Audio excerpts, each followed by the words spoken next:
No mama na me ya abiago ka anyị tinye ọnụ n'ife gbasalụ ịhaji ya na ịkpa nkata ihe gbasalụ ana Igbo nke ikpeazụ a anyị tinyekwala ife ndị ọzọ dịka egwuregwu dịka aṅụrị ya bụ entertainment na ihe ndị ọzọ dịgasị iche iche anyị chọrọ ka ịkpọbata onye ọbụla ka onye ọbụla na-eketa oke malụ na ọ bụ ka o si wee gbasata ana Igbo ka anyị na-etinye ọnụ na ya ihe mgbe anyị ga-etinye aka na ya tata bụ politics maka na onye bụ isi sekpụ ntị n'izu ụka gara aga ya bụ n'ụbọchị Fraịde ka anyị nọ ụlọ ọkaikpe ya nke kachasị High Court nke Abuja wee na-akọwata na nwanne anyị nwoke bụ Mazi Nnamdi Kanu na oge elugo mgbe ha ga-etinye ọnụ n'ihe gbasara ịma ya ikpe ya ọ bụrụ na ịmala ihe gbasara ya bụ nwoke ya na gọọmenti Naịjirịa a na-agbakeri ana kamgbe arọ one na one galụnụ ha kpọlie kpọchie anyị na-ajụ kedu ife na-eme ya bụ na Nigerian gọọmenti apụtago wee sị na ha na ụlọ ọkaikpe kachasị wee dị ukwuu na obodo a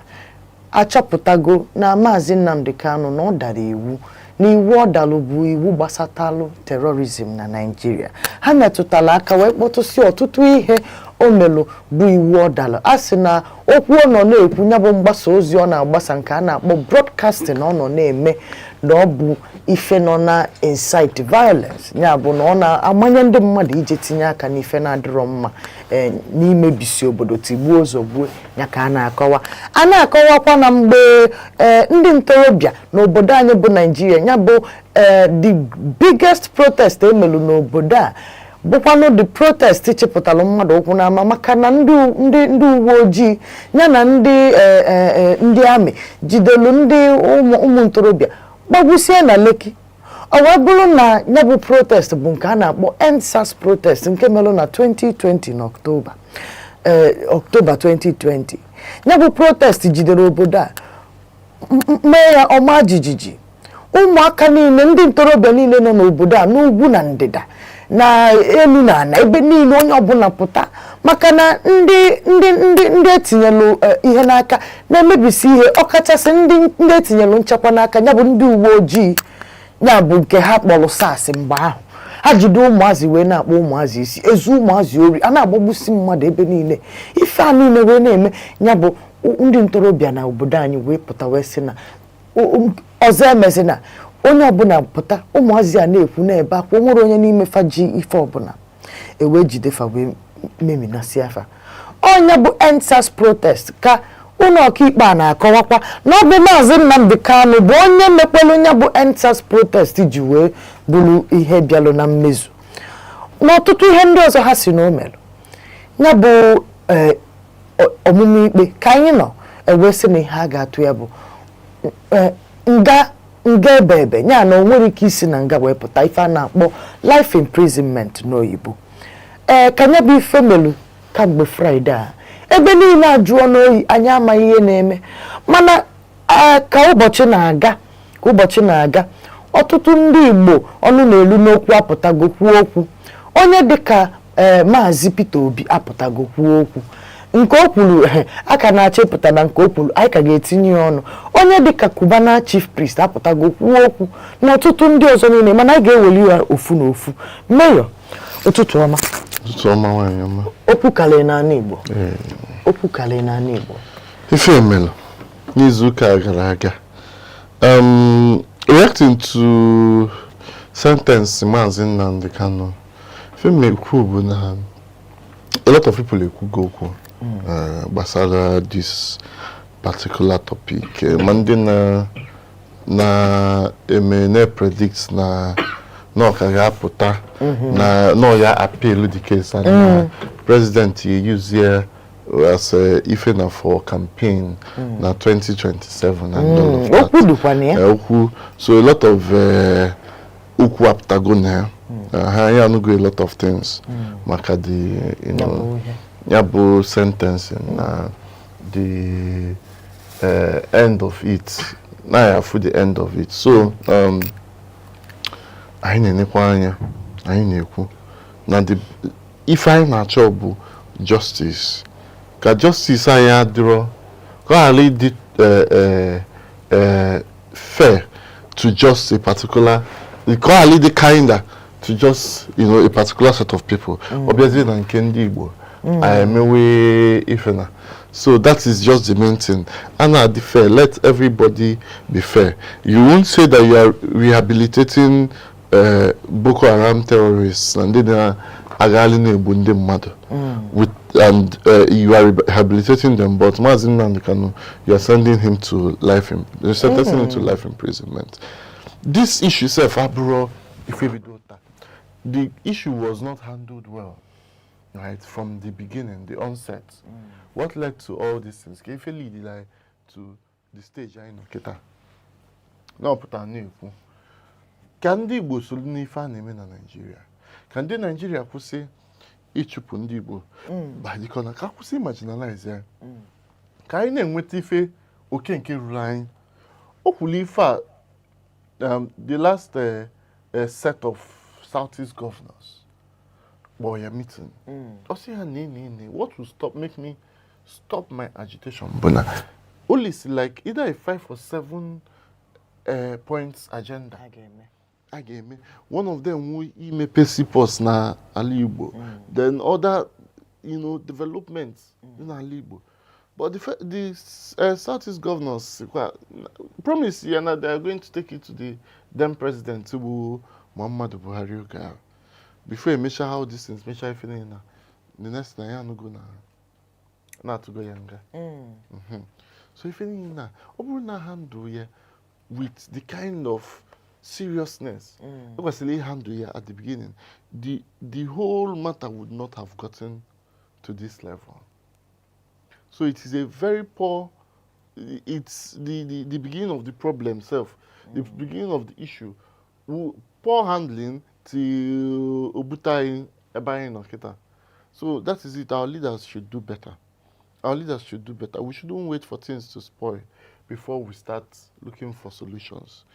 Hopefully, with everybody who go local, Alex Otis on a strategy. We are waiting for his strategy. Peter Obi who go Kubana chief priest na deputy senate speaker and we obele go at each other. Na phone, I don't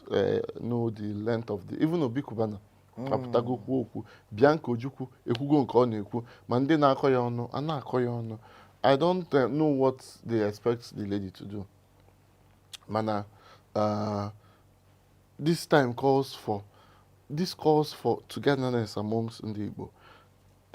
Everybody drop all your ego, drop all your anger, drop all your pride. Let us come together to find a way to get our brother out of there, to free our brother, so that we can all work together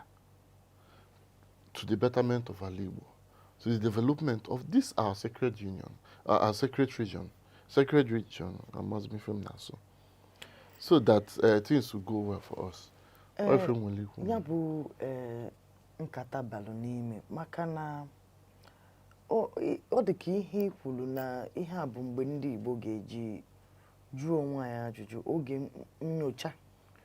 ịghọtago mgbe anyị eji jụọ onwe anyị ajụjụ makwalụ ka osi onwe ndị si anyị n'aka ka mmadụ mgbe niile ka enwelu ndị na-eme anyị ife na-eme anyị etu anyị na-ewetelu ndị ọnụ na-elu n'okwu na be anya ndị ọchịchị na gọvanọs na ife niile mana o nwere ife nchọrọ ịjụ maka na idozi anyị Igbo ọ dịka onwe ndị anyị na-eche ka fa meela anyị nke a bụ nke mbụ nke ịbụọ wee bụrụ na ụfọdụ na-asị na etu anụnwa isi aga n'obodo ndị ọzọ emepesi ya anyị jee n'ugwu anyị emepe anyị jee na aka ekpe anyị emepe ebe ọbụla anyị jere anyị emepe mana be anyị otu anyị na-ama na-eji n'otu ọbụla o si wee dị anyị sigodu na be ndị ọcha batakwa be anyị na-adị ama na-ejibi ọ na-adị ewebe anyị iwe nnekwu ụfọdụ wee na-ajụ na ọ ga-abụ maka ife niile anyị nwekọsịrị na mpaghara ndị ọzọ n'obodo anyị mere o ji abụ olu ikwudosi ike maka na anyị achọrọ ka a napụsị anyị ife ndị anyị nwelu na be ndị ọzọ mere anyị anaghị ekwu eziokwu ma o mekwanụ na anyị anaghị akwudo n'ihe anyị maka ihe ikwuru obodo na-agwa anyị na fa jidelu ndị Boko Haram ya ndị amaala bụ ndị terrorist na nọ na-abụ fa jideva fe wele ego obodo rehabilitate efa welukwa fa teach ya na army na tinye ya na ama mma ịghọta na security ndị abụkọ ndị na-egbu ndị mmadụ na-ekidnap na-atọkọ ndị mmadụ fa na-eje chịkọlụ ụmụazị na-enwere ifefa ji jee n'ebe a na-akọ ugbo chịkọlụ ndị na-akọ ugbo that is unarmed citizens munye ebe niile ọkụ tinye flag si na ọfa mere mee vidiyo gosisi ego fa natala na ransom o nwere ụdị ife anyị afụbe nya bụ terrorism anyị na-ajụ ma terrorism nke a ndị ya na-eme nya ndị Boko Haram afa na-ejide nke afa mere ọ dị iche maka na anwebere onye anyị ma ejidegoro bụ onye bụ terrorist ma afa gwara anyị si anyị na bandit ma na terrorist na-emebisi obodo ma na-enyeli life imprisonment ma ọkwa na ọ na-aserve nya bụ life imprisonment kịta ụfọdụ wee na-ajụ wee na-asị kedu ife melụ na nke Mazi Nnamdi Kanu na-enye ha etinyetu ya ọnụ kedu ife melụ na-enye ha emetụ ebele kedu ife ilo ọ dịghị ka otu anyị nwasi wee nwekọsịa ife na be ndị ọzọ o nwere ike ị na-eme na anyị anaghị akwụdosi ike na oluo na ikwute n'ihe gbasatala ala Igbo ife mgbe ekwu na ndị Igbo anyị dị onwe ka ndụ anyị asị ndị Igbo dị ile anya ịhafụ na we don't necessarily anyị agaghị enye ụdị serious attention to ife gbasara onwe ka ndị Igbo si ekwu igwe ọha ihe gbasara ọha ịghọta agaghị enye serious attention to it ọ bụrụ na ihe ife gbasara business anyị ọ bụrụ anyị dị very individualistic in nature this current generation of ndị Igbo the past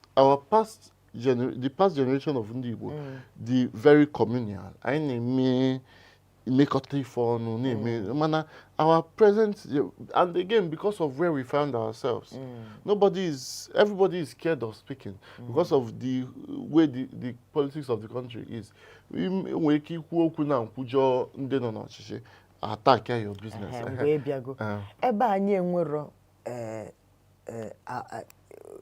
uche ọha anyị enweghị uche ọha anyị afụgokwanụ na ọ gbago anyị aka ekpe ka a na-aga n'ihe maka na ị na-anya ndị ọzọ na-asị na anyị amarọ ka esi eme ife dịka politics fasị na anyị amarọ ka esi eyuzu midia nwere ụfọdụ ife a na-alụgasị aka na anyị adịghị emebe ọfụma na ọ na-abụ ife ndị a na-etinye anyị aka n'azụ ma ekwuba okwu n'ife gbasara ọha ọ dịghị ka olugo mgbe anyị eji nebalụ ụmụ ihe ndị a ndị ọzọ na-asịkwanụ na o nwere ike bụrụ ya na-enye anyị nsogbu oge long overdue very long overdue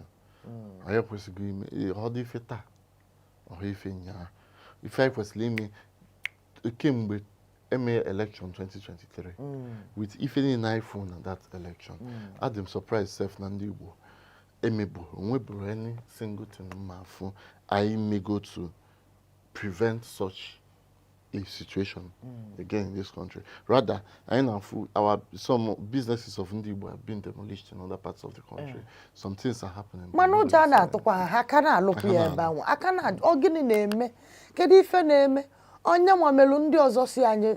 taa anyị agbafuo, anyị ya ekwu okwu. Onye ahụ emewe iwe. Wepụ anyị ọnụ na ihe anyị na-eme. Wepụ mebie business anyị ma o mee ihe. Biko anyị na-ayọkwa n'unu. Obodo be anyị dịkwa mma ana Igbo dị mma efu na ebe a ga-abata anyị efu na ebe anụnwa ga-azọpụta nwa onwe ịbọsị mụ na Amarachi na akpa nna-asị ya etu a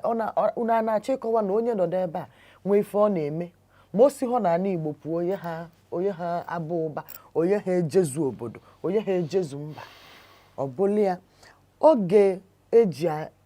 eme nyocha onwe ha na-akpọ nyocha onwe oge elugo mgbe anyị bụ ndị Igbo ga-anọdụ ya na nyocha onwe anyị jụọ onwe anyị ụfọdụ ajụjụ makwalụ ma anyị na-emetie mana maka na asị na ezigbo omume udo na ọṅụ ịfụnanya na-esi n'ụlọ ị ga-enwe nke idobelu n'ụlọ before ije tupu ije n'ezi jenye ndị ezi anyị gbapụ ya ọsọ maka na oge anyị na-akụ kwarapụ Charles Chukwuma Soludo, Professor, the Executive Governor of Anambra State re-elected. O welugo nya bụ nke a na-akpọ certificate of office nya na ọdụgo sure kpọmkwem na ya bụ the governor of Anambra State nke ugboro na-abụ nke a na-akpọ second term. Ọ bụla ya anyị na-enene anya wee bụrụ na ya bụ receiving of certificate of return a na-akọwata na ya bụ ihe na-egosikwa na anyị enwego ife a na-akpọ political maturity ya bụ na anyị anaghịzi agba onwe anyị mgbe okpuru ma anyị mee ife dịka election n'ala Igbo ya bụ na anyị etonitego nwa jai bụ na onye winie onye ọbụla si ya ndewo gabala onwe ebe ọ na-aga a na-akọwa ma ọ bụ political maturity ka ọ ga-abụ na ndị nke ọzọ enweghị ọnụ ha ji ekwu okwu ka ife ilo na-ememe ya onye winere election ewin ga election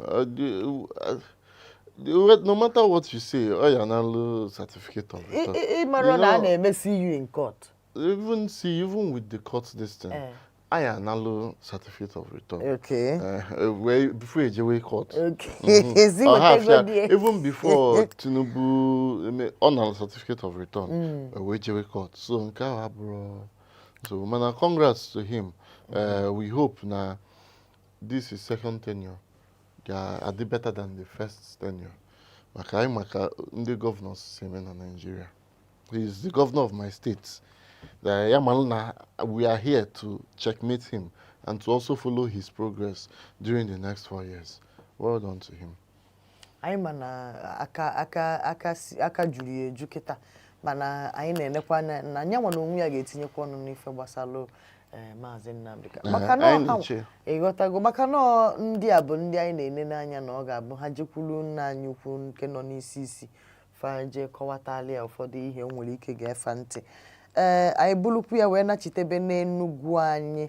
ebe gọvanọ anyị bụ gọvanọ Peter Mba jekwulu ndị Catholic Diocese ka ha jekpaa maka otu ga-esi rebuild Enugu nyanwa na-akọwata na etu ya chọọ isi dobe Enugu bụ ka ọ bụrụ ife a na-akpọ ultra modern ịghọtago ebe azụmahịa bụ excellent ọ sị na ya chọọ ka tourism bụrụ ebe a bụrụ number 1 onye ọbụla chọrọ jeje n'ali anya ma ka o jezuo ike ka o jefu ka obodo si adị ọbịaba Enugu straight o wee bụrụ ya ka o jekwulu ndị ụnụ ka Catholic ndị diocese fadị n'Enugu ebe ka afakpa anya bụ ihe ka ya kọwakwa maka na ine n'anya onye dịka m anyị ajụghị esi ya nna anyị ukwu kamgbe ịbanyere APC anyị amazi ka isi wee kwado anyị afọrọ ọzọ onwezi ife a na-alụ n'Enugu abakpa dịkwa ka ọ dị ọlụ niile dịgasị n'ọtụtụ mpaghara n'Enugu a na-alụbu alụ ịnọbụ na-alụ n'ike mgbe mmiri na-ezo rụzie ka mmiri kwụsị anyị afụọzi gị anyị afụọzi ọlụ anyị na-asị nna anyị ukwu ogede ọ dịka ọnya ka ọ sị ka ọ natabịa kọwalị ndị Catholic Diocese ka efe ilo na nke anọ so ịma na anyị kwulu na since ọba APC n'obidozi wuzie a tourist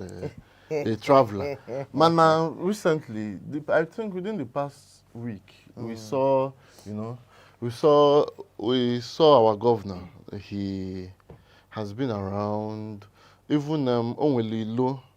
mfugasila na amom no pipe ka na-etinye a na-agbawa tinye pipe na maka mmiri ịma na na dry season so that for water reticulation so and agakwa ma bakpa the other day work is still so well done to the governor Ogosi no gela anyị ntị and he's listening to what we are saying. The main thing bụ progress whether na APC ka na PDP progress the call bụ na n'isizi na PDP si na ịchọ connect tie to the center ebiazie center ya connect zi anyị wozi kwụsị ọlụ no we don't want that kind of connection to the center. The kind of connection I need to the center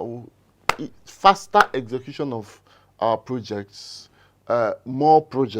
development, a reduce Huama tax because if a basali tax so that we can I na lota ka ifukwa nka yitin ọnụ na ho I na lota ya na enyekwa ọnụ nke tax ara onye bụ okwu bukwala ibu maka na anyị ama ka December ya dị onye ọbụla belebelu anyị belebelu maka na tax a na-ekwu ga-ebido ga-amalite na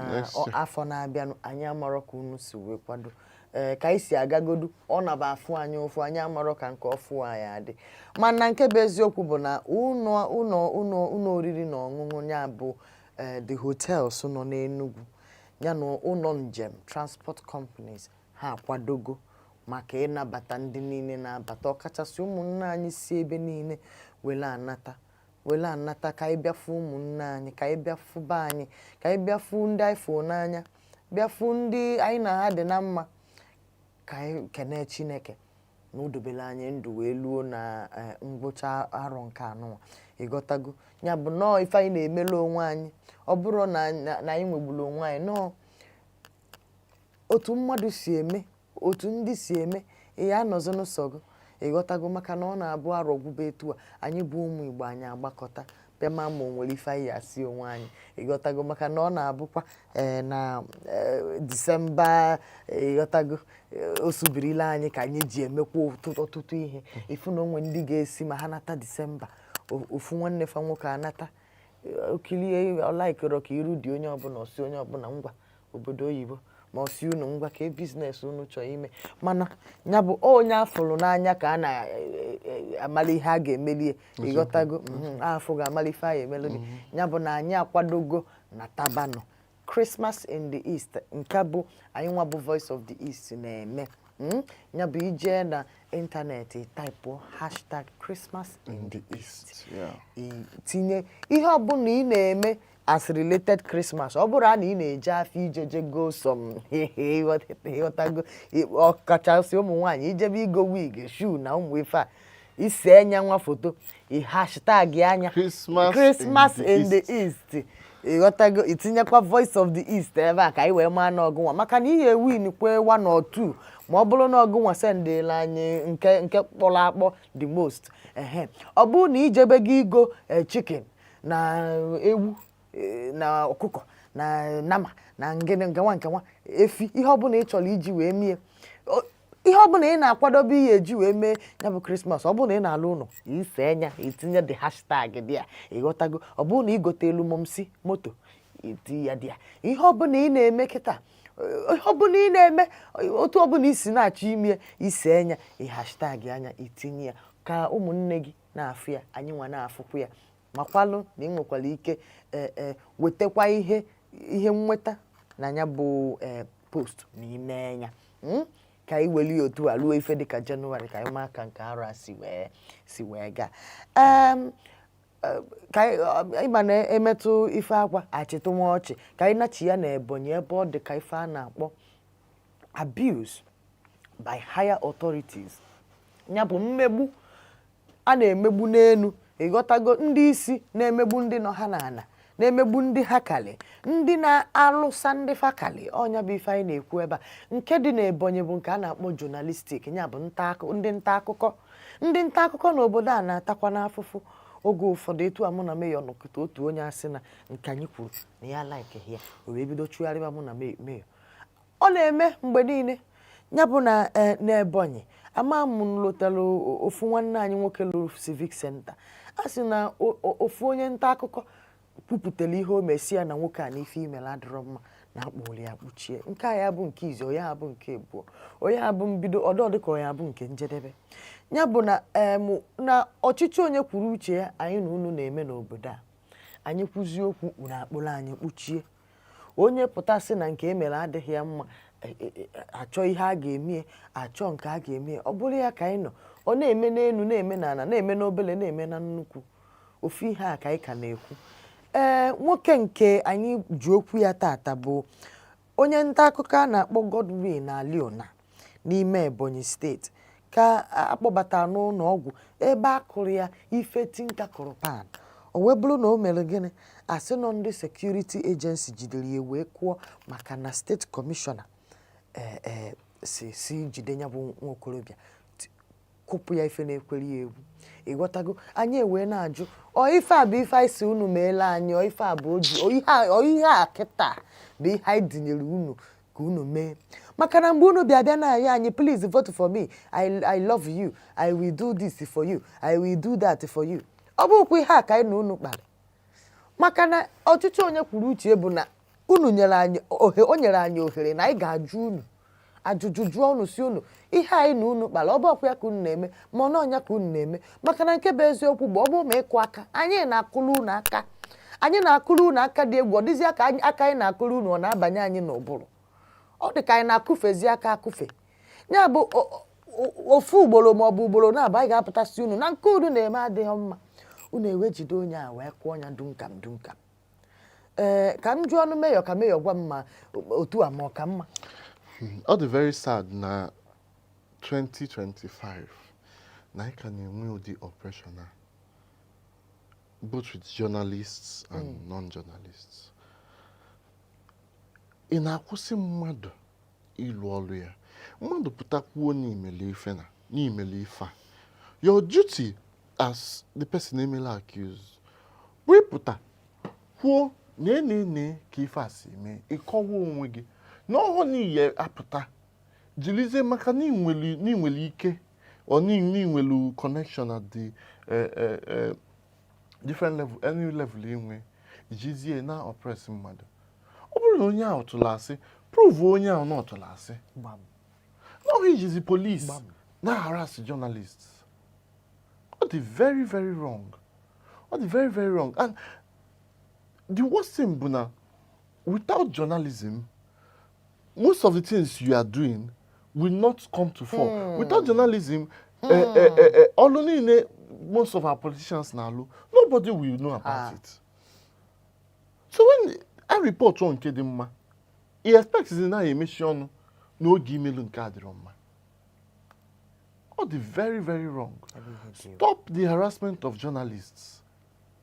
Stop the harassment. Oh, to I know no came one time. No one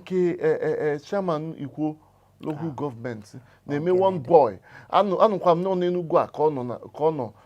nanga Enugu akono ngawano na ono. Ono na present sebe. Oborasi. Oh, the very very very wrong. Onye puta kwuo ife adiro mma. He prove onye wrong. If you want to take it up in court, then you take it up in court. Kusiji police are harassing them. What is wrong? And the Nigerian police force should also stop being tools in the hands of politicians. Let them stop being tools in the hands of politicians. Politicians and without even investigation. What is wrong? Without court order. What is very wrong? The oppression of the rich against the poor is very, very wrong. Especially against journalists. Ya no. Ụfọdụ agwụnụ na-akpa adịghị mma. Ọ n'ụtụtụ a ka nna anụ na onye isi ala bụ President Tinubu na ọ sịzị na ya ewepụsị ndị uwe ojii etinyere n'aka ndị ọchịchị nya ndị a na-aga edesefa iji Nozi civil defense. Kwesịrị nke ọbụla ọ bụ abụ mana nke iji ndị uwe ojii wee na-emelụ ndị na-emepe ụgbọala ịghọtago mmadụ lituo onye uwe ojii abịa mepeeli ya ụzọ na nkịnịkọ mmadụ na nwunye na-apụ apụ onye uwe ojii ebute akpa enwebe ife anya afụbere unu weli ya nwayọ welu na ya nwayọ ọlụ ndị nta akụkọ bụ ị na-ajụ unu ọ bụ ọlụ fa ọlụ anyị ka ọ bụ iju and even this onye uwe ojii na-emepelu ndị mmadụ ụzọ na ibu akpa ọ maka na ndị a ha na-emepelu ụzọ na-akwụdoghị ife karịa ife ndị federal gọọmenti na-akwụfa ime ego one ha na-enweta from just one outing ọ na-akarị ife ha na-ene so ọ na-akwụghị ụgwọ ọfụma they would not be finding joy in carrying bags of people and opening doors. Ma nke a na-akpọ dashi na a na-adashi fa adashi welu ndị uwe ojii anyị wee emefu ụmụazị welu ndị uwe ojii anyị welu ndị nchekwa anyị wee na-eme akaja ndị mba ndị ọzọ ji nkefa wele eme ịmakwa ife bụ ịbụ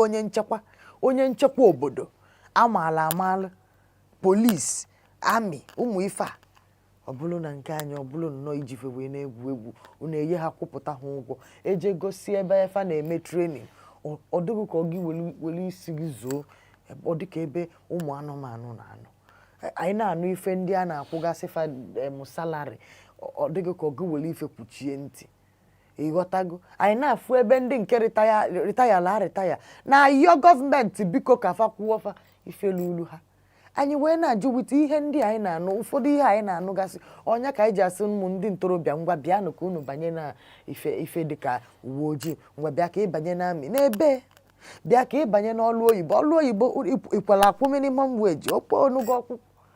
unu na-asị ụmụazị ndị jelu NYSC anyị ama ha ya anata maka na ụzọ adịghị mma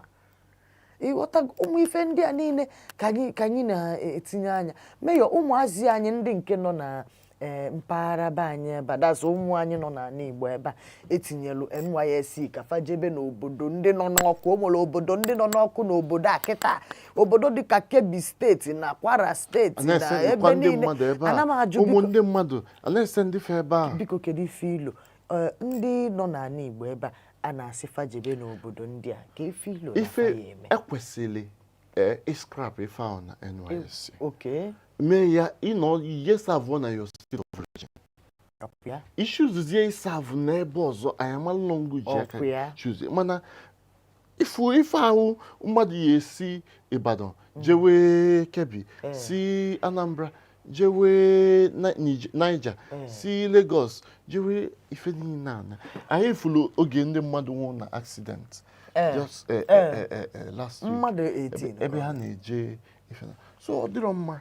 ekwesịrị ị na-asavụ na yo mmadụ na-ekwesịrị ịsavụ na there either in their region one state na their region or in their state of origin mana meyo kwema na ife aka amagbu onwe ya n'eziokwu ọ bụrụ na ebe niile dị etu ọ kwesịrị ịdị agọtakwalụ m akọ na uche dị na ya mana kedu nke bụ na mmadụ eyeghi esi na steeti nke a jee na steeti nke ọzọ akpọba mebe ransom akọba ife nwa ndị nwa onye ya ekwu okwu ya bụ ihe amanụ m ụmụ Igbo maka a na-ava post fa kịta ụfọdụ wee na-asị na fa ya ekwe eje ebe ọbụla ịghọtago gọọmenti anyị amarọ anyị na-asị ka unu tinyekwa anya na ya bụ ihe ma ọ bụrụ na ya akwụsị ya bụ insecurity ịghọtago ka anyị akwụsị ijide mmadụ si ya jebe obodo na-ama ka obodo a si wee dobe imi na anya ịghọtago ọbụla ya akụkọ nke ikpeazụ anyị ewelu taa bifo anyị asị unu ka emesịa bụ akụkọ ife gbasara egwuregwu nke a na-akpọ football nke a bụ nke gbasatalụ Heartland FC n'Owerri Gọvanọ Hope Uzodimma ejegokwa jee kwụọ ụgwọ niile ha jikọtara Heartland FC ka si wee gwa gị bụ klọbụ nke steeti n'Owerri ịghọtago ha nọ na ihe a na-akpọ disqualification from the NNL ịghọtago na asọmpi nke a ga-agba na nka ya Gọvanọ Hope Uzodimma emego ife a na-akpọ intervention wee klee nya bụ ụgwọ niile faji nke mee na fe ihe ha eso wee gba nke anụnwa kịta nyapụtalụ na ihe a na-akọwata bụ na Gọvanọ Hope Uzodimma akwụsịgo ụgwọ niile a and fa abanyegokwa na ya bụ asọmpi awụnụ m amacha m nke a ya bụ ka m gbajelu meyo ya bụ bọọlụ ka ọ gbalụsi agaba a very good thing. Well done to the governor maka I'm on the Nigerian Premier League. I don't know if that's the way it's done in the English Premier League. But Nigerian Premier League, to survive, and a go slot yeah, to play in the league, you can sell your slot if you need nature sell your slot. So I think it's the NNL, which is the second division, and the governor has just helped Heartland to secure their, slots, and it's a good thing because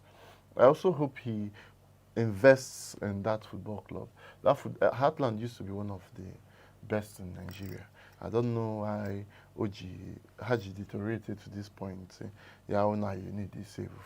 If Governor Peter Mba, Nemena Rangers, Even though na Rangers, Abrugo Rangers before Obu governor, but not support her. So, and they won, was it last season or 2 seasons ago? They won the league title. And they are doing well this season too. I don't know, like, I've not really been following, but they are doing well. I see them when they go to train in a stadium to here. So it's a good one from him. I hope he also, invests in the club so that they can,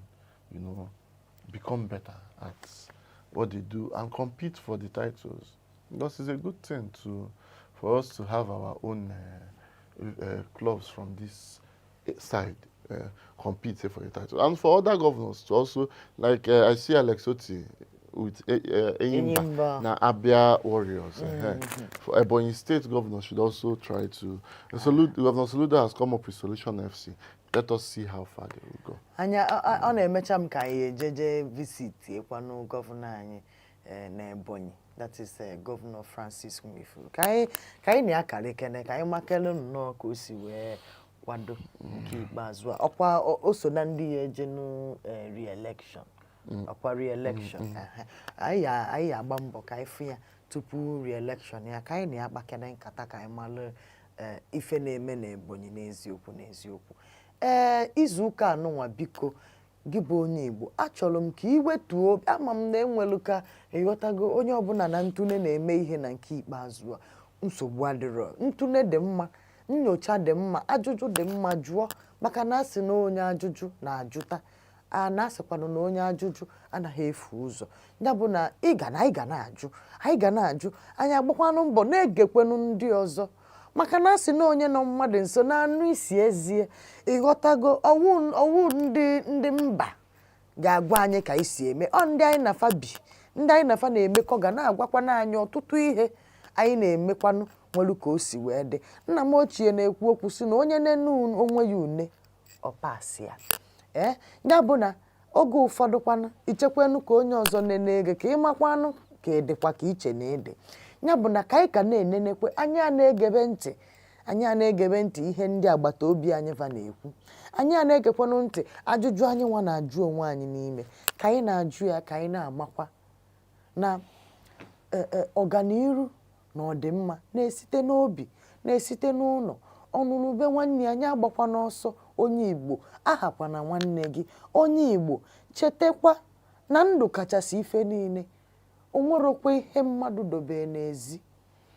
onye anara egosi mmadụ egosi n'ụwa bụ nwanne ya biko ka ị na-eme ife ọbụla ị na-eme ị na-azụ afịa gị na-eme biznes gị ị na-alụ ọlụ gị ihe ọbụla ị na-eme ana m asị ka Chineke gọzie gị gị nwa na onwe gị welukwa n'obiọma tinye n'ihe ị na-eme were ịfụnanya tinye n'ihe ị na-eme onwelu nke ị ga-emelụ ga-abalụ nwanne gị mee ka ọ baala ya gazie elu gị meyo kene ndị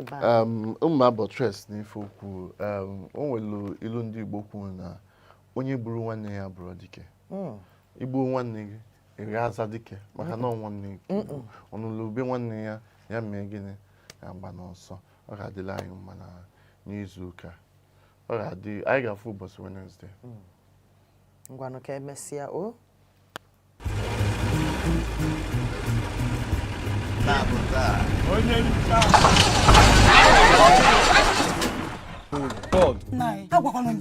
We shouldn't have used these balls.